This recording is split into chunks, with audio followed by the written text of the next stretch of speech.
સુપ્રભાત વિદ્યાર્થી મિત્રો, આપણે પ્રકરણ 8 કરી રહ્યા છીએ રાશિઓની તુલના.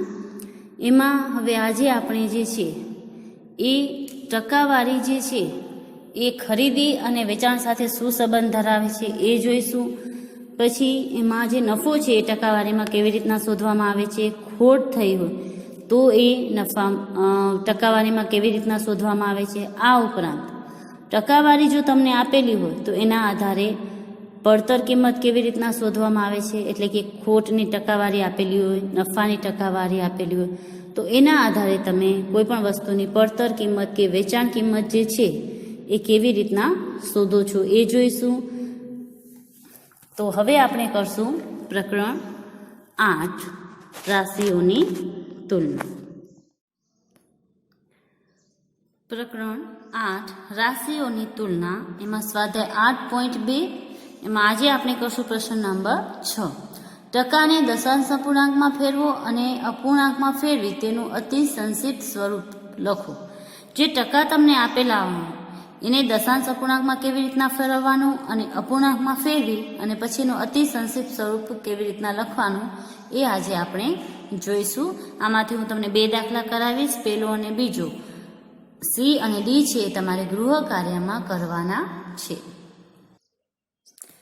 અહીં આપણને સંખ્યા આપેલી છે 25%. તો સૌ પ્રથમ આપણે એને દશાંશ અપૂર્ણાંકમાં ફેરવશું. તો અહીં ટકાવારી કાઢી નાખીશું અને અપૂર્ણાંકમાં ફરાવી એટલે નીચે 100 આવી જાય. તમારે અહીં ટકાવારીની નિશાની કાઢવી હોય તો એના છેદમાં એટલે કે અપૂર્ણાંકમાં તમારે 100 કરવા પડે તો ટકાની નીચે નિશાની છે એ નીકળી જાય. હવે આને આપણે અતિ સંક્ષિપ્ત સ્વરૂપમાં લખવું હોય તો આ બંને જે સંખ્યા છે એ 5 થી કટ થશે, એટલે કે 5 5 25 અને 20 5 100. તો આ 5 5 કટ થશે એટલે હજી આપણી પાસે આવ્યા 5/20. હજુ પણ આ સંખ્યા છે એ 5 વડે કટ થશે. 5 × 5 5 4 20. એટલે આનો જે જવાબ મળશે એ આપણને મળશે 1/4. આ થયું એનું અતિ સંક્ષિપ્ત સ્વરૂપ અપૂર્ણાંકની અંદર. અથવા તો તમે આને જો દશાંશમાં લખવું હોય તો 0.25 એવી રીતના પણ લખી શકો છો. 25 છે છેદમાં 2 શૂન્ય છે તો 2 રકમ પછી અહીં પોઈન્ટ આવશે અને આગળ લાગશે શૂન્ય એટલે 0.25 પણ એને લખી શકો છો દશાંશ અપૂર્ણાંકમાં. અને અતિ સંક્ષિપ્ત સ્વરૂપમાં લખવું હોય તો 1/4 લખાશે. આ થયું એનું અતિ સંક્ષિપ્ત સ્વરૂપ અને આ થયું એનું દશાંશ સ્વરૂપ. ટકાવારી હોય એને દશાંશ સ્વરૂપમાં કેવી રીતના લખવું અને અતિ સંક્ષિપ્ત સ્વરૂપમાં કેવી રીતના લખવું એ આપણે અહીં જોયું. હવે આપણે એનો બીજો દાખલો કરીશું. એમાં બી છે 150%.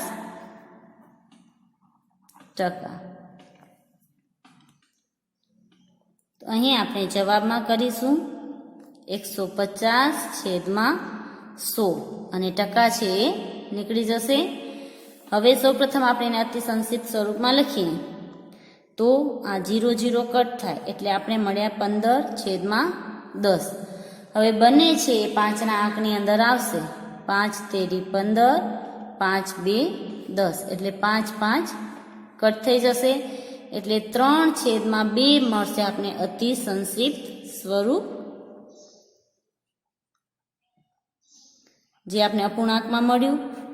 હવે જો આપણે એનું દશાંશ સ્વરૂપ લખવું હોય તો 15/10 છે.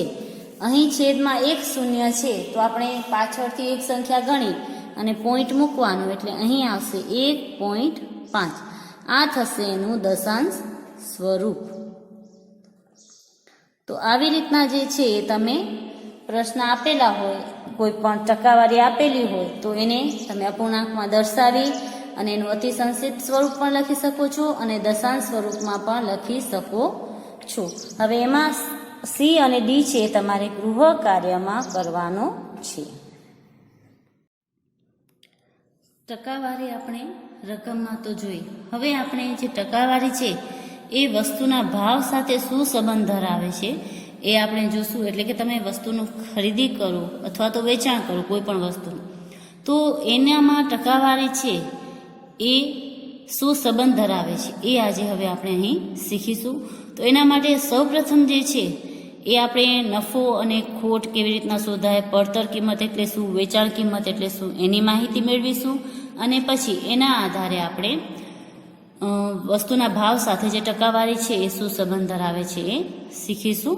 તો અહીં આપણે હેડિંગ દેશું વસ્તુના ભાવ સાથે ટકાવારીનો સંબંધ.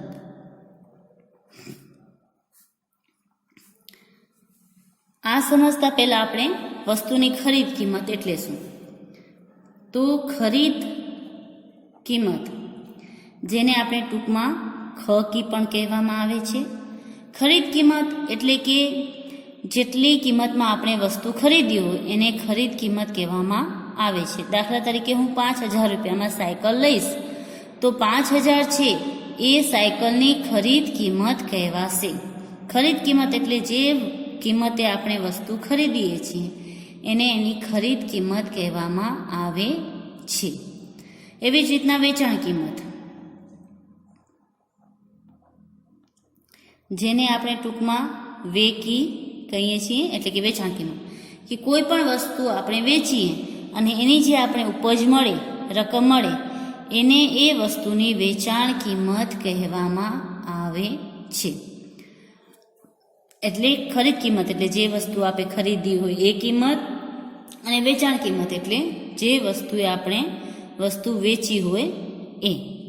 બીજી એક વાત કે ખરીદ કિંમતને પડતર કિંમત પણ કહેવામાં આવે છે. ખરીદ કિંમતને પડતર કિંમત પણ કહેવામાં આવે છે, જેને આપણે ટૂંકા સ્વરૂપે પકી એમ લખી શકીએ છીએ. તો ખરીદ કિંમતના બે નામ છે, ખરીદ કિંમત અને પડતર કિંમત. અને વેચાણ કિંમત એટલે જે કિંમતે આપણે વસ્તુ વેચી એને કહેવામાં આવે છે વેચાણ કિંમત. હવે ખરીદ કિંમત અને વેચાણ કિંમતના આધારે આપણે નફો અને ખોટ શોધવાનો હોય છે.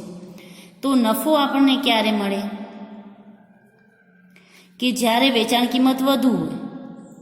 વેચાણ કિંમત વધુ હોય અને પડતર કિંમત ઓછી હોય. એટલે વેચાણ કિંમતમાંથી જ્યારે તમે પડતર કિંમત માઇનસ કરો ત્યારે તમને મળે એને કહેવામાં આવે છે નફો, જેમાં વેચાણ કિંમત વધુ હોય છે અને પડતર કિંમત ઓછી હોય છે. પડતર કિંમત એટલે કે ખરીદ કિંમત. દાખલા તરીકે હું કોઈ એક વસ્તુ ખરીદું છું, કે સમજી લો કે નોટબુક જ મેં ખરીદી. હવે નોટબુક મેં ખરીદી 10 રૂપિયાની, એટલે કે એની ખરીદ કિંમત અથવા તો પડતર કિંમત છે એ 10 રૂપિયા થઈ. હવે એ જ બુક છે હું બીજાને વેચું છું, એ 12 રૂપિયામાં વેચું છું, તો એ થઈ એની વેચાણ કિંમત. એટલે જો 12 રૂપિયા વેચાણ કિંમત થઈ, 10 રૂપિયા પડતર કિંમત થઈ, તો 12માંથી 10 માઇનસ કરું તો મને મળશે 2 રૂપિયા, જે થશે નફો. જે વધુ ભાવ મને મળ્યો એ થશે નફો. એટલે જ્યારે વેચાણ કિંમત વધુ હોય અને પડતર કિંમત ઓછી હોય ત્યારે આપણને નફો થાય છે. એવી જ રીતના એનાથી ઉલટું, કે જ્યારે પડતર કિંમત એટલે કે ખરીદ કિંમત એ વધુ હોય અને વેચાણ કિંમત હોય એ ઓછી હોય, એટલે કે એનાથી નાની હોય, ત્યારે આપણને ખોટ થાય છે. કે કોઈ પણ વસ્તુ હોય એ આપણે સમજી લો કે વધુ કિંમતે ખરીદી, મેં 50 રૂપિયાએ કોઈ વસ્તુ ખરીદી છે માર્કેટમાંથી, દાખલા તરીકે રમકડા લીધા, 50 રૂપિયાએ ખરીદ્યા, પછી હવે એના ભાવ મને નથી મળતા, ઓછા મળે છે, મને એના વેચું છું તો 45 રૂપિયા જ મળે છે. તો જે 5 રૂપિયા જે છે એ મને જે થશે એ આવશે ખોટ. તો આમ જ્યારે પડતર કિંમત વધુ હોય ત્યારે આપણને ખોટ આવે છે અને જ્યારે વેચાણ કિંમત વધુ હોય ત્યારે આપણને નફો આવે છે. તો તમારે આ સૂત્ર યાદ રાખવાના છે. સૌપ્રથમ તો ખરીદ કિંમત એટલે શું અને પડતર કિંમત એટલે શું, પછી વેચાણ કિંમત એટલે શું, એના આધારે નફો અને ખોટ છે એ કેવી રીતના શોધવામાં આવે છે એ તમારે યાદ રાખવાનું છે. હવે નફો અને ખોટ છે એને તમે ટકાવારીમાં કેવી રીતના દર્શાવી શકો એ આપણે જોઈશું. તો નફો અને ખોટ જો તમારે ટકાવારીમાં દર્શાવવા હોય તો એનું સૂત્ર છે કે જે તમને નફો થયો હોય, અહીંયા લખવાનું નફો ટકામાં બરાબર જે તમને નફો થયો એ ઉપર લખવાનો, છેદમાં અહીં લખવાની પડતર કિંમત, એને ગુણ્યા આપણે કરવાનું 100, એટલે આપણને નફો છે એ ટકામાં મળશે. એવી રીતના આપણને ખોટ થયું તો ખોટ એવી રીતના લખવાની. હવે અહીં આપણે આગળ મેં એક ઉદાહરણ દીધું, એમાં મને નફો થયો હતો 2 રૂપિયા, એની પડતર કિંમત હતી 10 રૂપિયા, ગુણ્યા 100, તો 0 0 કટ, ઉપર જે અંશ છે એનો ગુણાકાર થશે, એટલે 10 2 20. તો આ જે 20% છે એ મને નફો થશે. તો ટકાવારીમાં જે નફો છે એ મારો 20% નફો થશે. એવી રીતના તમારે ખોટ શોધવી હોય, ખોટ ટકામાં, તો એક જ સરખું સૂત્ર આવશે, માત્ર નફાની જગ્યાએ અહીં આવશે ખોટ. નીચે એમ જ આવશે પડતર કિંમત, એને ગુણ્યા આપણે કરવાના છે 100. હવે જે મેં આગળ ઉદાહરણ લીધું એમાં ખોટ છે મને 5 રૂપિયા થઈ હતી, તો અહીં હું લખીશ 5 રૂપિયા. એમાં જે પડતર કિંમત હતી એ મેં લીધી હતી 50 રૂપિયા પડતર કિંમત હતી, તો અહીં હું લખીશ 50 રૂપિયા અને એને ગુણ્યા હું કરીશ 100. તો અહીં 0 0 કટ થશે, 5 5 કટ થશે, એટલે બચ્યા 10. 10% છે એ મને અહીં ખોટ થઈ છે. તો ટકાવારીમાં નફો કે ખોટ છે એ કેવી રીતના દર્શાવાય એ આપણે અહીં સમજ્યું. હવે જ્યારે કોઈ પણ વસ્તુને આપણને પડતર કિંમત અથવા તો વેચાણ કિંમત બેમાંથી એક કિંમત આપેલી હોય અને બાકી જે છે નફો કે ખોટ આપેલા હોય, તો એના આધારે કોઈ પણ વસ્તુની જે કિંમત છે એ કેવી રીતના શોધવામાં આવે છે એ આપણે અહીં જોઈશું. તો અહીં આપણે ઉદાહરણ 18 આપેલું છે કે ફૂલદાનીની કિંમત ₹120 છે.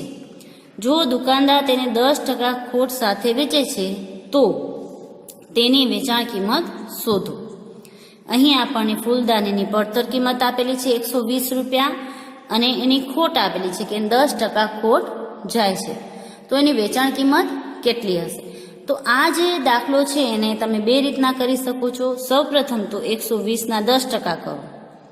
120ના આપણે 10% કરીએ, જેમાં આપણે આગળ શીખી ગયા કે ટકા કેવી રીતના કરવાનું. તો અહીં દીધું છે કે 120ના 10%, તો 120ના 10% કરશે તો આપણને મળશે ₹12. આ જે રૂપિયા મળ્યા એ આપણે ખોટ છે, એટલે કે જે પડતર કિંમત હોય એમાંથી તમે એ માઇનસ કરશો તો તમને એની વેચાણ કિંમત મળી જશે. તો એની વેચાણ કિંમત તમને મળશે ₹108. એક તમે આ રીતના કરી શકો છો. બીજી રીત છે જે અહીં આપી છે કે સૌપ્રથમ જે 10%ની ખોટ છે એને એનામાં પડતર કિંમત છે એને 100 રૂપિયા આપે ધારીને કરીએ છીએ કે જો 100 રૂપિયા એની પડતર કિંમત હોય તો 10 રૂપિયા એની ખોટ થાય. તો 100 રૂપિયાએ 10 રૂપિયા ખોટ થાય, તો વેચાણ કિંમત જો 100 રૂપિયા આપે લઈ અને 10 રૂપિયામાંથી માઇનસ કરીએ તો વેચાણ કિંમત એની કેટલી હોય? 90 રૂપિયા હોય. તો જો પડતર કિંમત 100 રૂપિયા હોય તો વેચાણ કિંમત 90 રૂપિયા થાય. અહીં પડતર કિંમત છે આપણે 120 રૂપિયા, તો વેચાણ કિંમત કેટલી? એટલે આવી રીતના ચોકડી ગુણાકાર કરવાનો, 120 ગુણ્યા 90 એને ભાગ્યા કરવાના 100.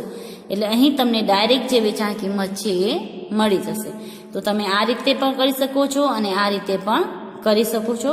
હજુ આપણે આવું જ એક બીજું ઉદાહરણ જોઈશું. ઉદાહરણ 19 છે, જેમાં છે એક રમકડાની કારની વેચાણ કિંમત 540 છે. જો તેના પર દુકાનદાર 20% નફો મેળવતો હોય તો તે કારની પડતર કિંમત કેટલી થશે? અહીં આપણને વેચાણ કિંમત આપી દીધી છે અને નફો આપી દીધો છે. આપણે પડતર કિંમત શોધવાની છે. તો અહીં પણ તમે બે રીતના કરી શકો છો. સૌપ્રથમ આપણે જોઈએ તો 20% નફો, એટલે કે પડતર જો 100 રૂપિયા હોય તો એના ઉપર 20% નફો હોય તો વેચાણ કિંમત 100 + 20 એટલે કે 120 થાય. હંમેશા જો નફો હોય તો પડતર કિંમતમાં પ્લસ કરવાનું અને જો ખોટ હોય તો પડતર કિંમતમાંથી માઇનસ કરવાની. અને તમને જે ધારો કે તરીકે રકમ લેવાની ધારવાની હોય એ તમારે પડતર કિંમત જ ધારવાની આવશે કે તમે પડતર કિંમત 100 ધારો છો તો તમારી વેચાણ કિંમત થશે 120. હવે અહીં તમારી વેચાણ કિંમત છે 540, તો તમારી પડતર કિંમત કેટલી હશે? તો અહીં પણ ચોકડી ગુણાકાર કરશો એટલે 100 છેદમાં 120 ગુણ્યા 540 કરશો એટલે તમને ડાયરેક્ટ 450 જે છે એ એની પડતર કિંમત મળી જશે. આમ તમે જોવા જાઓ તો આ જે રીત છે ખૂબ જ સરળ છે. આ રીતે પણ તમે કરી શકો છો, પરંતુ આમાં તમને ટકાવારીમાં કરવામાં કદાચ તકલીફ થાય. તો મારા ખ્યાલે આ રીત છે ખૂબ જ સરળ છે. અહીં નફો છે પડતર કિંમતના 20% છે. હવે અહીં તમે કહેશો તો વેચાણ કિંમત બરાબર પડતર કિંમત પ્લસ નફો. વેચાણ કિંમત તમને મળી 540, અહીં પડતર કિંમત તમારે શોધવાની છે અને પડતર કિંમતના જે ટકા આપેલા છે એને લખ્યું 20/100 ગુણ્યા પડતર કિંમત. હવે આ જે રીત છે તમને ખૂબ જ અઘરી થઈ શકે છે, એટલે મારા ખ્યાલે તમને આ રીત કરવી ખૂબ જ સરળ રહેશે. હવે આપણે જે ઉદાહરણ જોયા એવા જ દાખલા જોઈશું. આપણે કરશું દાખલા નંબર 5 સ્વાધ્યાય 8.3નો, જે તમારે નવા પેજ પર કરવાનું છે. મેં એક ટીવી ₹10,000માં ખરીદ્યું અને 20% નફો મેળવી તે વેચી દીધું, તો મને ટીવી વેચવાથી કેટલા રૂપિયા મળશે? અહીં વસ્તુની આપણને ખરીદ કિંમત આપેલી છે એટલે કે પડતર કિંમત, અને નફો આપેલો છે ટકામાં. તો હવે આપણને શોધવાની છે એની વેચાણ કિંમત. તો હવે હું એનો જવાબ લખીશ, તમારે પ્રશ્ન ઉતારી લેવાનો છે. જવાબમાં આપણે લખશું સૌ પ્રથમ ટીવીની ખરીદ કિંમત 10,000 રૂપિયા છે. નફો આપને આપેલો છે 20%. હવે જેમ આપણે પેલી રીત જોઈ હતી એ જ રીતે જો આપણે અહીં ઉકેલ મેળવીએ એનો, તો સૌપ્રથમ જે છે આ ખરીદ કિંમત એટલે કે પડતર કિંમત એને આપણે સુધારીને કરવી પડે. તો આપણે અહીં કરશું આગળ કે ધારો કે ખરીદ કિંમત ₹100 હોય, તો આપણને અહીં નફો આપેલો છે, તો વેચાણ કિંમત કેટલી હોય? તો વેચાણ કિંમત બરાબર આપણે અને 20 રૂપિયા નફો. જો 100 રૂપિયા ખરીદ કિંમત હોય તો નફો કેટલો થાય? 20 રૂપિયા થાય. તો વેચાણ કિંમત થાય આપની ખરીદ કિંમત પ્લસ નફો, એટલે કે 100 રૂપિયા પ્લસ 20 રૂપિયા, એટલે વેચાણ કિંમત આપની થાય 120 રૂપિયા. હવે આપણે ચોકડી ગુણાકારની રીતે કરીશું કે અહીં આપણે લખીએ કે ખરીદ કિંમત અને અહીં આપણે લખશું વેચાણ કિંમત. ખરીદ કિંમત 100 હોય તો વેચાણ કિંમત 120 થઈ. અહીં આપણે ખરીદ કિંમત આપેલી છે 10,000, તો વેચાણ કિંમત કેટલી થશે? તો એને તમે ચોકડી ગુણાકારની રીતે કરો તો આ જે સામસામેના છે એ આવશે ઉપર ગુણાકારમાં 10,000 ગુણ્યા 120 અને છેદમાં આપણે કરશું આ 100. હવે અહીં 0 0 0 0 કટ થશે એટલે 100 ગુણ્યા આપણે 120 કરશું એટલે આપણને મળશે 12,000 રૂપિયા, જે એની થશે વેચાણ કિંમત. આવી રીતના વેચાણ કિંમત જે છે એ આપણને મળી જશે. તો તમે ખૂબ જ સરળતાથી એની વેચાણ કિંમત શોધી શકો છો. હવે આપણે લખશું કે આમ ટીવીની વેચાણ કિંમત 12,000 રૂપિયા થશે. આમ ટીવીની વેચાણ કિંમત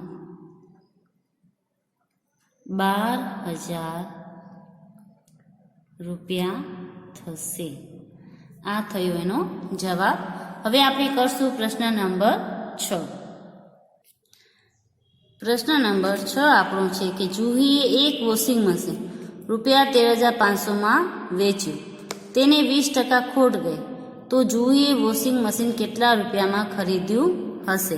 અહીં જે છે એ આપણને વેચાણ કિંમત આપેલી છે અને ખોટ આપેલી છે. આપણને જે છે એની ખરીદ કિંમત શોધવાની છે કે એને કેટલા રૂપિયામાં ખરીદ્યું હશે. તો હવે આપણે એનો જવાબ જે મેં હમણાં રીત કરી એ જ રીતે શોધીશું કે ધારો કે એની ખરીદ કિંમત 100 રૂપિયા હોય એવી રીતના આપણે લઈ 100 રૂપિયા એની પડતર કિંમત અને એને શોધીશું.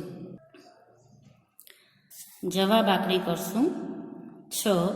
પ્રશ્ન તમારે ઉતારી લેવાનો છે. હું ડાયરેક્ટ જવાબ કરું છું. હવે અહીં આપણે લખશું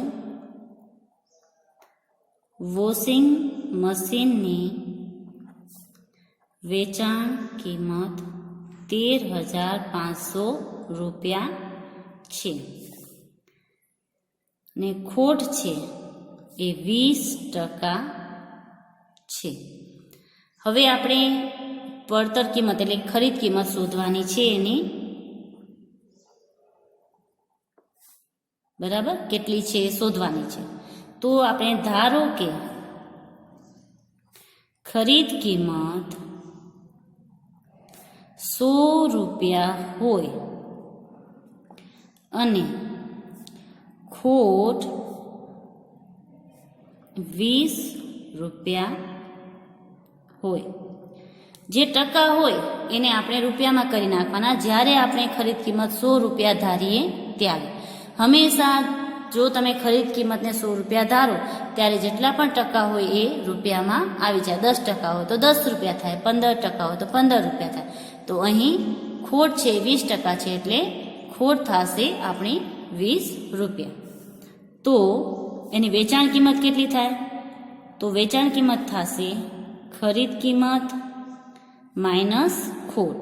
ખોટ હોય તો ખરીદ કિંમતમાંથી માઇનસ કરવાની અને જો નફો હોય તો ખરીદ કિંમતમાં પ્લસ કરવાનું, તો આપણને વેચાણ કિંમત મળી રહે. તો ખરીદ કિંમત 100 રૂપિયા હોય અને ખોટ 20 રૂપિયા હોય તો વેચાણ કિંમત આવે 80 રૂપિયા. હવે આપણને વેચાણ કિંમત આપેલી છે 13,500. તો આપણે ચોકડી ગુણાકારની રીતે કરીશું. અહીં લખશું વેચાણ કિંમત, અહીં લખશું ખરીદ કિંમત. વેચાણ કિંમત ખરીદ કિંમત 100 રૂપિયા હોય તો વેચાણ કિંમત હોય 80 રૂપિયા, બરાબર.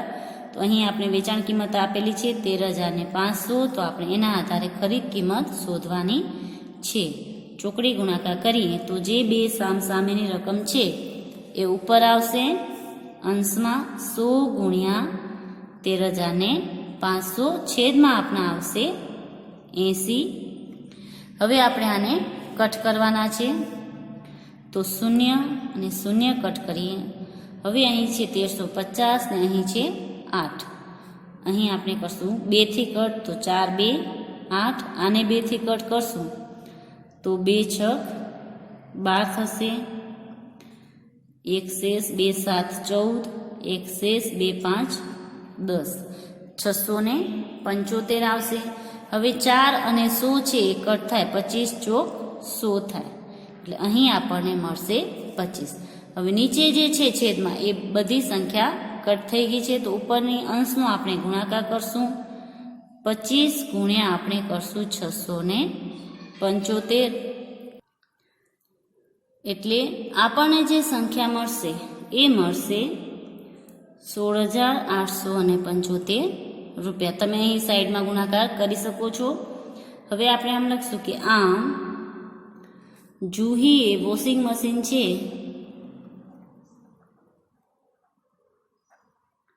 વોશિંગ મશીન રૂપિયા 16,875 ખરીદ્યું હશે. એટલે કે વોશિંગ મશીનની જે કિંમત છે એ થશે ખરીદ કિંમત 16,875 રૂપિયા. હવે આપણે કરશું પ્રશ્ન નંબર 7. પ્રશ્ન નંબર 7માં આપણે આપેલું છે કે ચોકમાં કેલ્શિયમ, કાર્બન અને ઓક્સિજનનો ગુણોત્તર 10:3:12 છે. તો ચોકમાં કાર્બનની ટકાવારી શોધો. જો ચોકમાં કાર્બનનું વજન 3 ગ્રામ હોય તો ચોકનું વજન શોધો. અહીં આપણને બે વસ્તુ શોધવાની છે. એક તો કાર્બનની ટકાવારી કે ટકાવારી શોધો કાર્બનની ચોકની અંદર કેટલી છે, અને બીજું કે જો એનું વજન છે એ 3 ગ્રામ હોય તો ચોકનું વજન શોધો. તો અહીં આપણે સૌપ્રથમ જે છે એ કાર્બનની ટકાવારી શોધશું. જવાબ એમાં સૌપ્રથમ તો ચોકની અંદર કઈ કઈ વસ્તુ આવેલી છે તો કે કેલ્શિયમ, કાર્બન અને ઓક્સિજન. હવે એનો આપણને ગુણોત્તર આપેલો છે 10:3:12. તો સૌપ્રથમ આપણે ગુણોત્તરનો સરવાળો કરશું.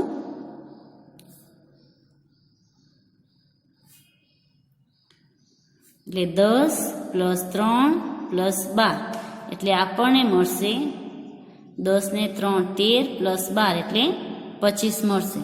હવે આ 25 મળ્યો જે ગુણોત્તરનો સરવાળો એ દરેકનું ગુણોત્તર દર્શાવે છે એમાં ટકાવારી. જેમ કે કેલ્શિયમ છે તો કેલ્શિયમનો એમાં કેટલો ભાગ હોય તો જે એના 10 છે એ 10/25 લખાય એટલો ભાગ છે કેલ્શિયમ છે. 25માંથી 10 છે કેલ્શિયમનો ભાગ છે. એવી રીતના કાર્બનનો આપણે ભાગ જોઈએ તો કાર્બનના 3 છે ગુણોત્તરમાં એટલે 3/25 આવશે.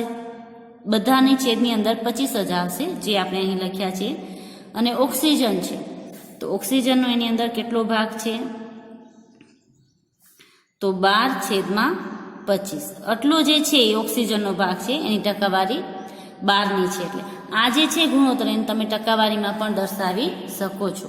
હવે આપણે કાર્બનની ટકાવારી શોધવાની છે, માત્ર કેલ્શિયમ કે ઓક્સિજનની શોધવાની નથી. એટલે એની ટકાવારી શોધવાની હોય તો 3/25ના આપણે ટકા કરીએ તો આપણને મળી જાય. તો હવે આપણે એની ટકાવારી શોધશું કે કાર્બનની ટકાવારી બરાબર 3/25 છે. ટકાવારી શોધવું હોય તો એને ખાલી ગુણ્યા આપણે 100 કરવાના. જેની પણ ટકાવારી શોધવી, જો આની ટકાવારી શોધવી હોય તો આપણે એને ગુણ્યા 100 કરીએ તો એની પણ આપણને ટકાવારી જે છે એ મળી રહે. અહીં આપણે કાર્બનની શોધવાની છે એટલે આપણે એને ગુણ્યા 100 કરશું. હવે 25 અને 100 છે એ કટ થશે. 25 × 25 = 4 100. હવે અંશની અંદર 3 અને 4 છે અને છેદમાં 1 આવી ગયો તો આપણે અંશનો ગુણાકાર કરશું. 3 × 4 એટલે 3 × 12% જે છે એ કાર્બનની ટકાવારી કહેવાશે. જો તમારે ટકાવારીની અંદર એનો જવાબ જોઈએ તો 12% જે છે એની ટકાવારી કહેવાશે. ગુણોત્તરની દ્રષ્ટિએ એ ત્રીજો ભાગ ધરાવે છે અને ટકાવારીની દ્રષ્ટિએ કાર્બન જે છે એ ચોકની અંદર 12% ધરાવે છે.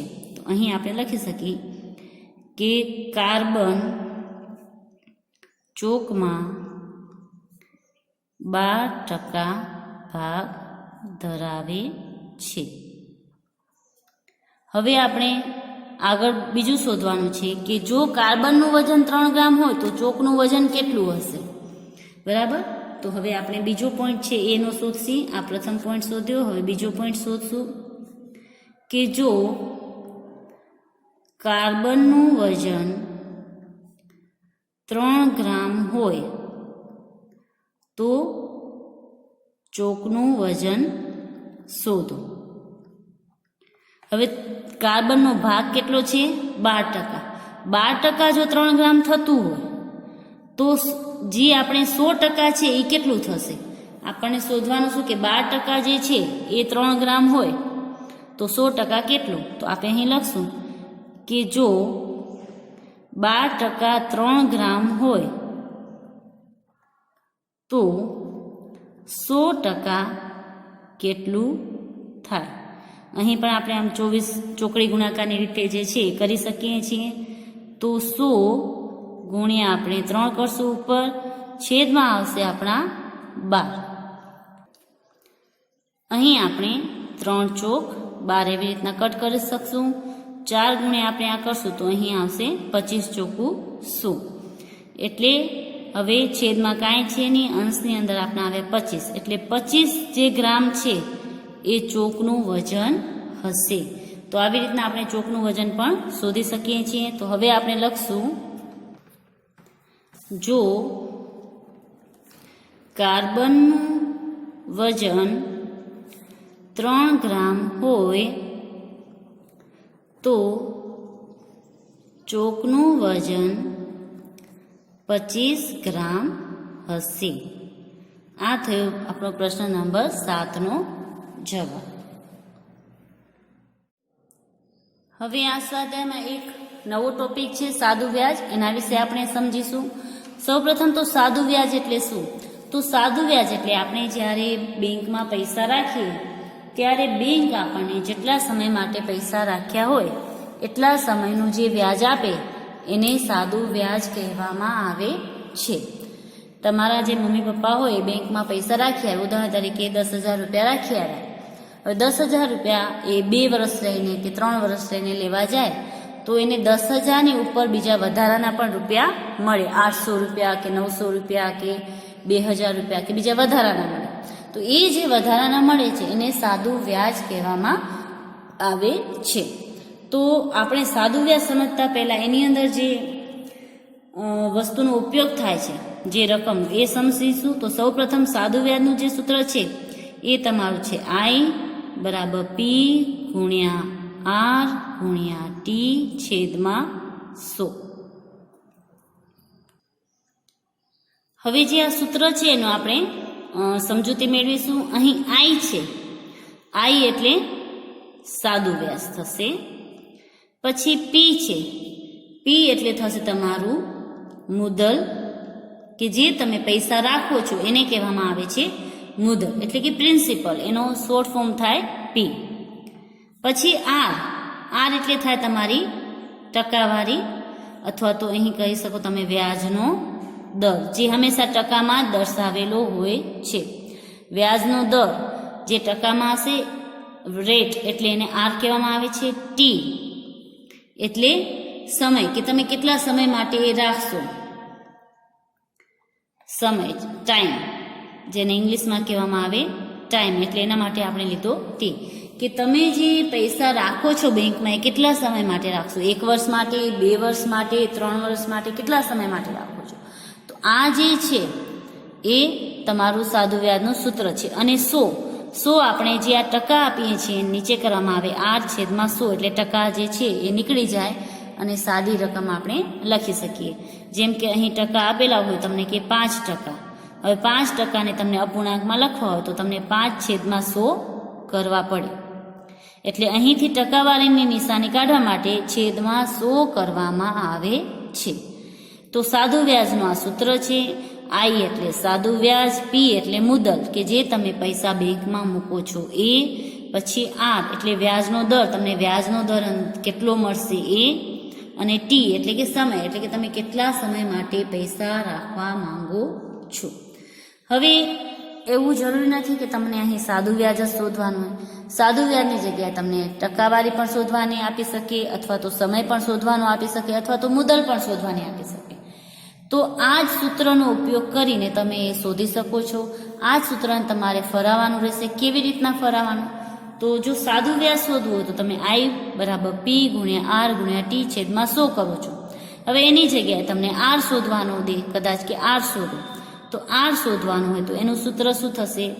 I ગુણ્યા 100 છેદમાં આવશે તમારું, અહીં R નીકળી ગયો તો બચ્યું શું? P અને T, એને ઈ જશે તમારા છેદમાં. આ થઈ ગયો R, વ્યાજનો દર શોધવાનું સૂત્ર. એવી રીતના તમને મુદ્દલ શોધવાનું છે. P શોધવાનું હોય તો એનું સૂત્ર શું? તો P અંશમાં આ જ આવશે, I ગુણ્યા 100 દરેકમાં. છેદમાં શું આવશે? તો છેદમાં જે છે એ તમારા બચ્યા શું? તો R અને T. તો અહીં આપણે લખશું R ગુણ્યા T. એવી જ રીતના તમારે T શોધવાનું છે, કે સમય, કેટલો સમય છે એ શોધવાનું હોય તો T બરાબર I ગુણ્યા 100 છેદમાં તમારે કરવાનું P ગુણ્યા R. તો આવી રીતના જે છે એ તમને જે રકમ શોધવાની હોય I સિવાયની, એમાં દરેકમાં I ગુણ્યા 100 ઉપર આવશે અને નીચે જે બાકીની 2 રકમ બચશે એ આવશે. તો તમે આ સૂત્રનો ઉપયોગ કરી અને સરળતાથી જે કંઈ પણ તમને શોધવાનું હોય, કે તમને R શોધવાનું છે, P શોધવાનું છે કે T શોધવાનું છે, એ તમે શોધી શકો છો. તો હવે આપણે સાદું વ્યાજની અંદર આવા જે દાખલા છે કે તમે જેમાં વ્યાજ શોધવાનું હોય કે વ્યાજ મુદ્દલ શોધવાનું હોય, એવી દાખલાને આપણે પ્રેક્ટિસ કરીશું. એમાં આપણે એક દાખલો કરીશું કે જો મનોહર ₹4500નું 2 વર્ષનું વ્યાજ ₹750 ચૂકવે છે તો વ્યાજનો દર શોધો. આ તમારું ઉદાહરણ 21 આપેલું છે ને, એ જ છે, પણ એને કેવી રીતના ગણવું એ આપણે અહીં જોઈશું. તો હવે સૌપ્રથમ જવાબમાં તમારે શું લખવાનું? જવાબ લખતી વખતે તમારે P, R, T અને I આવી રીતના લાઈનમાં લખી લેવાના. અને જે આપેલું હોય એની સામે લખવાનું. જેમ કે પી તો ₹4500 આપેલા છે તો એ થશે તમારો પી મુદત. તો એની સામે લખ્યા 4500. 2 વર્ષ છે એ તમારો સમય આપેલો છે ટી, તો અહીં આવશે 2 વર્ષ. આવી રીતના નંબરમાં લખવાનું. પછી અહીં આપેલું છે તમને વ્યાજ, એટલે કે સાદું વ્યાજ આપી દીધું છે તમને આઈ, એટલે અહીં લખશે આપણે ₹750. હવે તમારે શોધવાનું શું છે? વ્યાજનો દર. વ્યાજનો દર એટલે આપણો થાય આર, જે આપણને શોધવાનો છે. તો અહીં જે આપણે આરનું સૂત્ર મેં તમને આગળ કરાવ્યું એ લાગશે. તો સૌપ્રથમ આપણે સૂત્ર લખશું કે આર બરાબર આઈ ગુણ્યા 100 છેદમાં પી ગુણ્યા ટી. હવે આપણને આર શોધવાનો છે તો આ સૂત્રને મદદથી આપણે સરળતાથી શોધી શકશું. આર બરાબર આઈ જે આપેલો છે એ આપણે ઉપર લખવાનો 750, એને ગુણ્યા કરવાના 100 છેદમાં આપણે છેદમાં લખશું 4500 જે પી છે અને ટી જે તમને આપેલા છે 2 વર્ષ એ. હવે જેટલું કટ થાય એટલું કટ કરશું. 0 કટ, અહીં 0 કટ, અહીં 0 કટ ને અહીં 0 કટ. હવે આ જે છે બેકી સંખ્યા છે અને અહીં 2 છે તો આ 2 થી કટ થશે. 2 એકા 2, 2 તેરી 6, 2 7 14 અને 2 5 10, એટલે આ પણ કટ થઈ ગયા. હવે આપણે કને રહ્યા 375 અને 45. તો હજુ પણ આ બંને જે છે 5 થી તમે કટ કરી શકશો. અહીં પણ 5 છે અને અહીં પણ 5 છે. તો 5 9 45 અને 5 7 35 ને 5 5 25. હજુ પણ આ સંખ્યા કટ થશે 3 થી. તો 3 તેરી 9 અને 25 તેરી 75. અહીં હવે આપણી પાસે જે સંખ્યા મળી એ મળી 25/3. હવે આ સંખ્યા કટ થઈ શકશે નહીં. તો આ જે છે આપણા ટકા થશે. હવે આને તમે મિશ્ર અપૂર્ણાંકમાં લખવાનું રહેશે. મિશ્ર અપૂર્ણાંકમાં લખી એટલે 25 ભાગ્યા તમારે 3 કરવાના. તમે આ રફમાં કરી શકો છો. 8 તેરી 24 અને 1 વધ્યો શેષ. જે ઉપર ભાગફળ આવ્યું એને આપણે અહીં લખવાનું. છેદમાં જે છે છેદમાં જ રહેશે અને જે શેષ વધ્યો એ આપણે લખવાનું અહીં. તો આમ આનો જવાબ મળશે 8/1/3%. તો આ જે છે એ આપણને આર મળી ગયું. તો આમાં આપણે લખશું કે આમ વ્યાજનો દર 8/1/3 જે છે એટલા ટકા થશે. તો આ થયું આપણું ઉદાહરણ 21નો જવાબ. હવે આપણે પ્રશ્ન કરશું 10મો. પ્રશ્ન 10માં આપણને આપેલું છે ₹56,000નું કેટલા ટકા વ્યાજ દરે 2 વર્ષનું વ્યાજ ₹280 થાય. જેવું આપણે હમણાં પ્રશ્ન ઉદાહરણ 21 કર્યું એવો ને એવો અહીં પ્રશ્ન 10 છે. તો હવે આપણે એનો જવાબ કરીશું. જવાબમાં સૌ પ્રથમ આપણે પી, આર, ટી અને આઈ જે છે એ લખી લેશું. તો પી આપણને આપેલો છે ₹56,000. પછી આર આપણને શોધવાનો છે કેટલા ટકા વ્યાજ દરે, એટલે વ્યાજનો દર આપણને શોધવાનો છે. ટી સમય આપેલો છે 2 વર્ષ અને વ્યાજ આપેલું છે 280. તો હવે આપણે સૂત્ર લખીશું. આર બરાબર આઈ ગુણ્યા 100 છેદમાં પી ગુણ્યા ટી. તો આપણને આઈ જે આપેલો છે એ છે 280, એને ગુણ્યા 100 છેદમાં પી છે 56,000, એને ગુણ્યા 2. હવે અહીં 0 0 આપણા કટ થશે. હવે અહીં જો તમે ધ્યાન રાખો તો અહીં પણ 0 છે ને અહીં પણ 0 છે, એ પણ કટ થશે. 28ના આંકની અંદર 56 આવે છે. 28 દુ 56 થાય.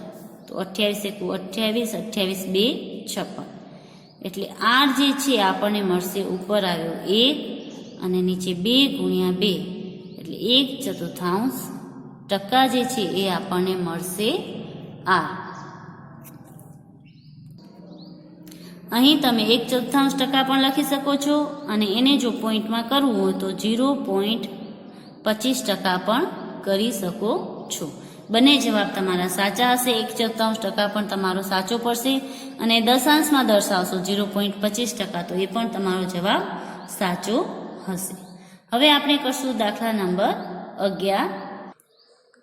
દાખલા નંબર 11 આપણો છે કે જો મીના તેણે વ્યાજે લીધેલ અમુક રકમનું વાર્ષિક 9%ના દરે 1 વર્ષનું વ્યાજ 45 ચૂકવતી હોય તો તેણે વ્યાજે લીધેલ રકમ શોધો. અહીં ટકાવારી આપેલી છે, વર્ષ પણ આપેલા છે અને વ્યાજ પણ આપેલું છે. આપણને શોધવાનું છે મુદ્દલ એટલે કે પી શોધવાનો છે. તો હવે આપણે સૌપ્રથમ એનું સૂત્ર લખીશું અને જવાબ કરીશું. પ્રશ્ન 11 છે, તમે ઉતારી લેજો. હું ડાયરેક્ટ જવાબ કરું છું. અહીં આપણે જવાબમાં લખશું IPRT. આઈ આપણને આપેલું છે 45 રૂપિયા, પી આપણને શોધવાનો છે, આર આપેલો છે 9% અને ટી આપેલું છે 1 વર્ષ. તો આ જે આપણે આપ્યું એના આધારે આપણે સૂત્ર કરશું. પી બરાબર આઈ ગુણ્યા 100 છેદમાં આપણા આવશે આર ગુણ્યા ટી. હવે અહીં જે છે આપણે લખશું પી બરાબર આઈ આપણને આપેલું છે 45 રૂપિયા, એને ગુણ્યા 100 છેદની અંદર આર આપેલો છે 9 એને ગુણ્યા 1 વર્ષ. હવે અહીં તમે જોશો તો 9 થી આ કટ થશે, 9 5 45 એટલે અહીં 1 આવી ગયો. હવે છેદની અંદર 1 છે તો એને કાંઈ ગુણાકાર કરશું તો પણ 1 આવશે, તો એ લખવાની જરૂર નથી. હવે આપણે અંશનો ગુણાકાર કરશું 5 ગુણ્યા 100 તો આપણે પીની કિંમત મળી જશે. એટલે પી મળશે 5 ગુણ્યા 100 બરાબર 500 રૂપિયા. તો આમ આ પ્રશ્નનો જવાબ થશે 500 રૂપિયા. એટલે કે મીનાએ જે રકમ વ્યાજ પર લીધી હશે એ રકમ હશે 500 રૂપિયા. તો હવે આપણે એનો જવાબ લખીશું. આમ મીનાએ વ્યાજ પર લીધેલ રકમ રૂપિયા 500 હશે. 500 રૂપિયાનું એને 9% લેખે જો વ્યાજ આપવામાં આવશે 1 વર્ષનું તો એ 45 રૂપિયા વ્યાજ એને મળશે. તો વિદ્યાર્થી મિત્રો, હવે આજે આ સ્વાધ્યાય છે એ પૂરું કરીએ છીએ. આ સ્વાધ્યાયની અંદર મેં 2 વિડીયોઝમાં તમને જેવી રીતના દાખલાઓ પરીક્ષામાં પૂછાવાના છે એ બધા દાખલાની પ્રેક્ટિસ કરાવી છે. તો તમે પણ એની પ્રેક્ટિસ ઘરે કરતા રહેજો ને બાકીના જે દાખલાઓ છે આપણે પછી કરી લઈશું. ઘરે રહો, સ્વસ્થ રહો. આપનો આજનો દિવસ શુભ રહે. આભાર.